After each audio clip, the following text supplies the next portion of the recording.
नमस्कार, बहुत स्वागत है आपका। आप देख रहे हैं सुदर्शन मध्य प्रदेश और मैं हूं आपके साथ दिव्या माथवारी। बुलेटिन की शुरुआत करेंगे मध्य प्रदेश की हेडलाइंस के साथ। पाकिस्तान जिंदाबाद के जिहादी ने लगाए नारे, भारत को एक दिन में साफ करने की बात कही। करनी सेना ने युवक को पीटा। ऑपरेशन सिंदूर के सम्मान में तिरंगा यात्रा, जवानों के सम्मान में गूंजे देशभक्ति के नारे। तिरंगा यात्रा में पाकिस्तान का झंडा रौंदा। आतंकवाद के खिलाफ नारेबाजी, आतंकवाद के खिलाफ लोगों का गुस्सा फूटा। अब खबरें विस्तार से। पहलगाम में हुए आतंकी हमले के बाद से ही भारत और पाकिस्तान के बीच तनावपूर्ण स्थितियां बनी हुई हैं। बांग्लादेश से आकर भारत में कार्य करने वाले बांग्लादेशियों के द्वारा भी देश विरोधी बातें करते हुए सोशल मीडिया पर वीडियो वायरल किए जा रहे हैं। ऐसा ही एक ताजा वीडियो इंदौर शहर के गांधीनगर क्षेत्र से वायरल हुआ है। वीडियो में देखा जा सकता है कि एक जिहादी भारत को एक दिन में साफ करने की बात कह रहा है और पाकिस्तान जिंदाबाद के नारे लगा रहा है।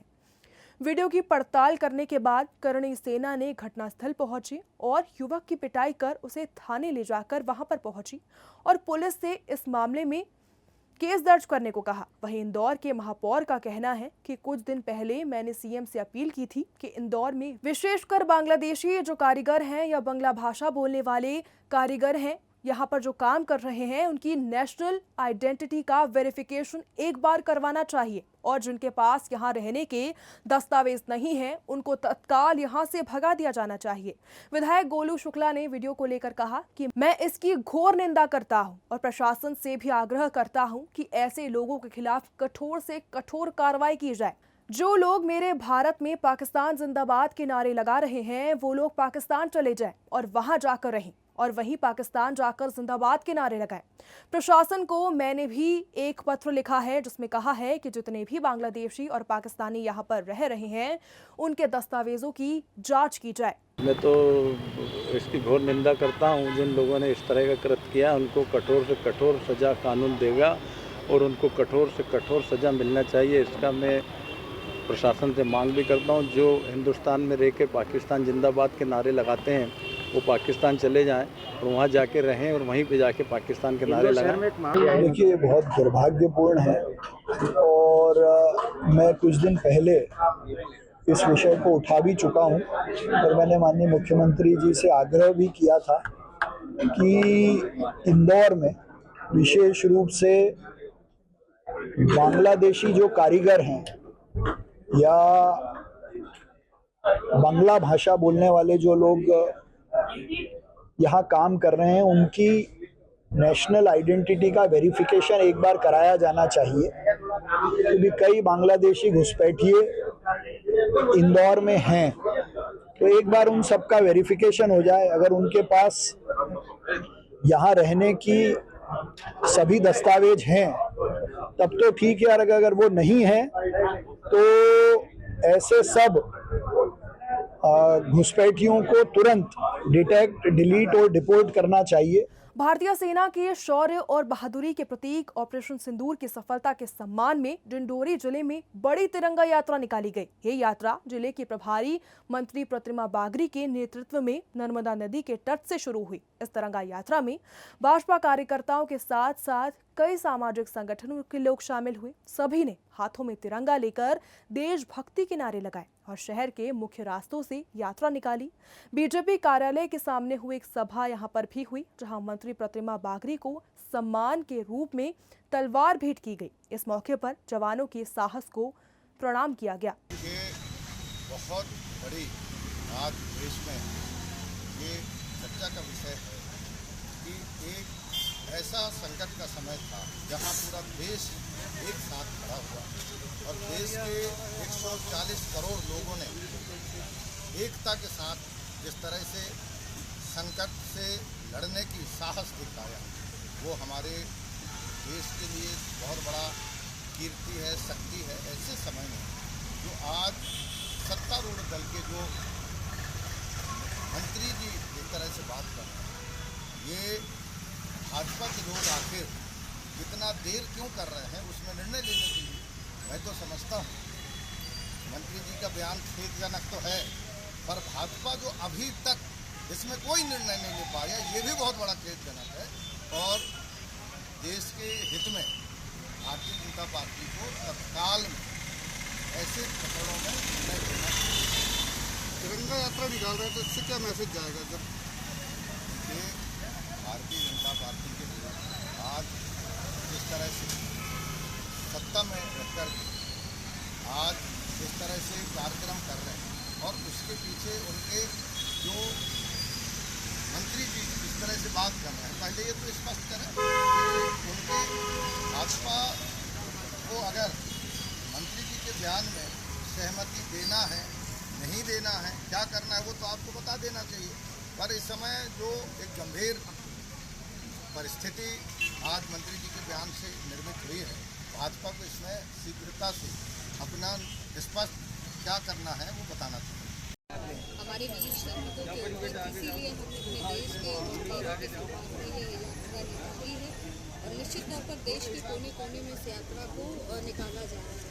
ये हमारा सम्मान दर्शाता है कि हम हर परिस्थिति में देश के वीरों के साथ हैं, सैनिकों के साथ हैं, देश के नेतृत्व के साथ हैं और किसी भी परिस्थिति में अगर हम वहाँ उपस्थित नहीं हैं तो हम यहाँ से उनको इस यात्रा के माध्यम से उनके साथ खड़े होने का संदेश दें।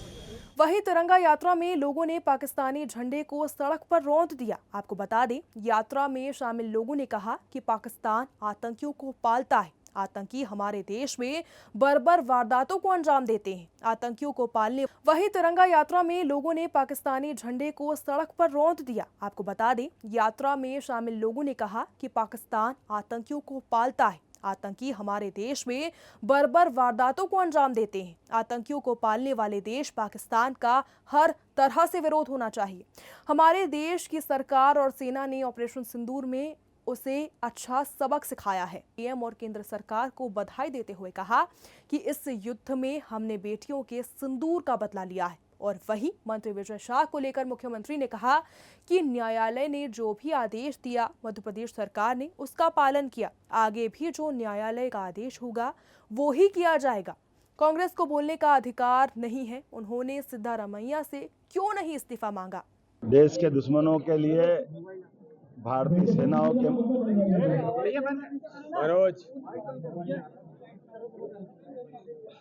आतंकवादी पहलगाम के हमले के बाद जिस प्रकार से सेना को छूट दी गई थी यशस्वी प्रधानमंत्री के द्वारा और सेना ने जो पराक्रम दिखाया है, हम सब पूरा देश 4 दिन के उस अद्भुत नज़ारे को देख करके कि जब दुश्मनों के हमने ड्रोन मिसाइल दिवाली के फटाकों की तरह तोड़ के फेंक दिए और हमारे हथियारों की मार की क्षमता, हमारे सेना का शौर्य पराक्रम दुनिया ने देखा है।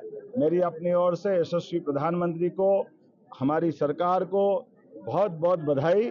और जिस प्रकार से पूरा देश ने एकजुटता के साथ ये पूरे एक तरह से पाकिस्तान का अघोषित आक्रमण था उसका बदला लिया, मैं बधाई देना चाहता हूं और उम्मीद करता हूं कि अब जिस प्रकार से बदलते दौर में सिंदूर के माध्यम से हमने अपनी बेटियों के सिंदूर का बदला भी लिया और सिंदूर के माध्यम से एक नई हमारी रणनीतिक कौशल दुनिया ने देखा है। मंत्री विजय शाह के कर्नल सोफिया कुरैशी पर दिए गए विवादित बयान के बाद अब सियासत रुकने का ही नाम नहीं ले रही। इसी बीच कांग्रेस कार्यकर्ताओं ने मंत्री विजय शाह की बर्खास्तगी की मांग को लेकर राजभवन के पास धरना प्रदर्शन किया। कांग्रेस कार्यकर्ताओं ने पहले राज्यपाल से मुलाकात की, उसके बाद नारेबाजी करते हुए प्रदर्शन किया। कांग्रेस कार्यकर्ता काली पोशाक में प्रदर्शन कर रहे थे, इसी दौरान उन्हें गिरफ्तार भी कर लिया गया। कांग्रेस कार्यकर्ताओं की गिरफ्तारी के बाद कांग्रेस विधायक सचिन यादव ने कहा कि सरकार मंत्री विजय शाह को गिरफ्तार करने की जगह पर कांग्रेस के विधायकों को गिरफ्तार कर रही है। जो पूरी कार्रवाई थी देश की सेना की, उसमें कर्नल सोफिया कुरैशी जी पूरे इस ऑपरेशन की चेहरे थी। लगातार उनका चेहरा हर केंद्र सरकार के द्वारा और आर्मी के द्वारा जो जानकारी मिलती थी, प्रतिदिन सोफिया कुरैशी जी उस जानकारी को प्रस्तुत करती थी। और एक भाजपा के मंत्री के द्वारा ऐसा वक्तव्य देना और उसी कर्नल सोफिया कुरैशी को आतंकवादी का रिश्तेदार बताना कितनी शर्म की बात है। हम ये चाहेंगे कि इसमें माफ़ी पर्याप्त नहीं है। अगर भाजपा में कुछ भी भावना बची है देश के हित के लिए, देश के सम्मान के लिए, हमारे फौज के सम्मान के लिए, तो तत्काल विजय शाह जी को बर्खास्त करना चाहिए मंत्री पद से। एक तरफ भारतीय जनता पार्टी का मंत्री विजय शाह हमारे देश को अपमानित करने का काम करता है, देश की बेटियों को अपमानित करने का काम करता है, देश की सेना को अपमानित करने का काम करता है, देश की एकता और अखंडता को खंडित करने का काम करता है।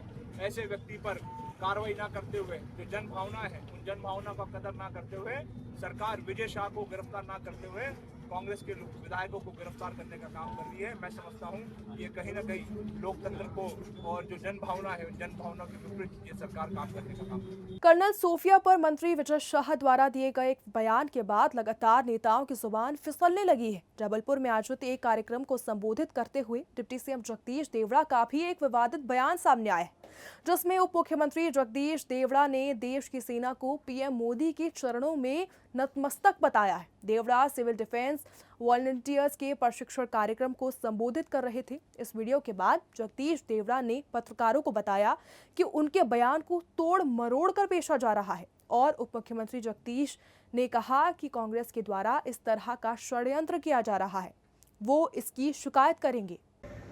मन में बहुत क्रोध था। जो दृश्य हमने देखा कि जो पर्यटक के रूप में गए थे, घूमने गए थे और वहां चून चून करके, धर्म पूछ पूछ करके और महिलाओं को एक तरफ खड़ी करके उनके सामने गोली मार दी, बच्चों के सामने गोली मारी। उस दिन से दिमाग में बहुत तनाव था, पूरे देश के लोगों के दिमाग में, कि जब तक इसका बदला नहीं लिया जाएगा और जिन माताओं के सिंदूर को मिटाने का काम जिन लोगों ने किया, जिन आतंकवादियों ने किया और जिन आतंकवादियों को जिनने पाला, जो पाल रहे हैं, उनको नेस्त नाबूद नहीं कर देंगे तब तक चैन की सांस नहीं लेंगे। और यशस्वी प्रधानमंत्री जी को हम धन्यवाद देना चाहेंगे और पूरा देश की वो सेना, वो सैनिक उनके चरणों में नतमस्तक है, उनके चरणों में पूरा देश नतमस्तक है। उन्होंने जो जवाब दिया है उसकी जितनी सराहना की जाए, जितना कहा जाए, एक बार उनके लिए जोरदार के द्वारा प्रचारित किया जा रहा है कि आपने कहा कि देश और देश की सेना प्रधानमंत्री के सामने नतमस्तक है, क्या कहना चाहेंगे? ये बिल्कुल कांग्रेस गलत तरीके से प्रस्तुत कर रही है और जिन चैनल पर ये इस प्रकार का गलत बयान जो आ रहा है, तोड़ मरोड़ करके जो कहा जा रहा है, वो बिल्कुल गलत तरीके से पेश किया जा रहा है। मैंने जबलपुर के एक कार्यक्रम में सिविल डिफेंस वॉलंटियर्स का एक दिवसीय प्रशिक्षण शिविर था, उसमें मैं सम्मिलित हुआ था और मैंने ये कहा कि देश की सेना ने जो काम किया है ऑपरेशन सिंदूर में, उसकी जितनी सराहना की जाए उतनी कम है और देश की जनता भारत की सेना के चरणों में नतमस्तक है, उनको प्रणाम करते हैं, उनका सम्मान करते हैं। जितना कहा जाए उतना कम है सेना के बारे में। ये शब्द मैंने कहे हैं, उसको तोड़ मरोड़ करके गलत तरीके से प्रस्तुत कर रहे हैं। मुझे लगता है कि जो लोग इस प्रकार का गलत तरीके से प्रस्तुत करते हैं और जो षड्यंत्र कर रहे हैं, उनके खिलाफ निश्चित रूप से मुझे लगता है कि कार्रवाई होना चाहिए। आप शिकायत करेंगे? बिल्कुल करूंगा शिकायत। लेकिन ये नतमस्तक जो आपने कहा, तो ये सेना के सामने देश को नतमस्तक बताया है या प्रधानमंत्री के बारे में? देश की जनता भारत की सेना के चरणों में नतमस्तक है जी, ये आपका, क्योंकि वो हमारी रक्षा करती है, देश की रक्षा करती है, वो सीमा पर भारत के लिए, देश के लिए लड़ाई लड़ती है। ये आशय था, ये मेरा आशय था और उसी आशय का मैंने कहा है। कांग्रेस आपका इस्तीफा मांग रही है, वो बिल्कुल मुझे लगता है कि विचलित होकर के कोई बात कर रहे हैं। मुख्यमंत्री डॉक्टर मोहन यादव ने मंत्रालय में किसानों से जुड़ी समस्याओं और योजनाओं को लेकर बैठक की है। आपको बता दें कि इस दौरान उन्होंने किसान कल्याण एवं कृषि विकास विभाग की गतिविधियों की समीक्षा की और विभाग के अधिकारियों से योजनाओं की प्रगति की भी जानकारी ली। मुख्यमंत्री डॉक्टर मोहन यादव एक निजी अस्पताल पहुंचे, जहां उन्होंने 25वीं बटालियन में मॉकड्रिल के दौरान घायल हुए 2 जवानों से मुलाकात की है। मुख्यमंत्री ने जवानों के स्वास्थ्य की जानकारी ली और डॉक्टरों से उनके इलाज के बारे में भी बातचीत की। मुख्यमंत्री ने जवानों का हौसला बढ़ाया और उनके जल्द ठीक होने की भी कामना की। साथ ही उन्होंने अस्पताल प्रबंधन को बेहतर इलाज करने के भी निर्देश दिए। शाजापुर के खेड़ा गांव में भीषण सड़क हादसा हो गया। हादसे में एक लोडिंग पिकअप वाहन और बाइक की टक्कर हो गई, जिसमें बाइक सवार की मौके पर ही मौत हो गई। आपको बता दें कि मृतक रायपुर का रहने वाला था और हडम्बा मशीन से किसानों की फसल निकालने का काम करता था। किसानों से कलेक्शन कर मृतक जब अपने गाँव लौट रहा था, तभी रास्ते में बाइक को एक वाहन ने जोरदार टक्कर मार दी। पुलिस ने शव को पोस्टमार्टम के लिए भेज दिया है। साथ ही वाहन चालक के खिलाफ केस भी दर्ज कर लिया गया है और पुलिस मामले की जांच में जुटी है। अभी के लिए बस इतना ही। मध्य प्रदेश की तमाम खबरों के लिए देखते रहिए सुदर्शन मध्य प्रदेश। जय हिंद।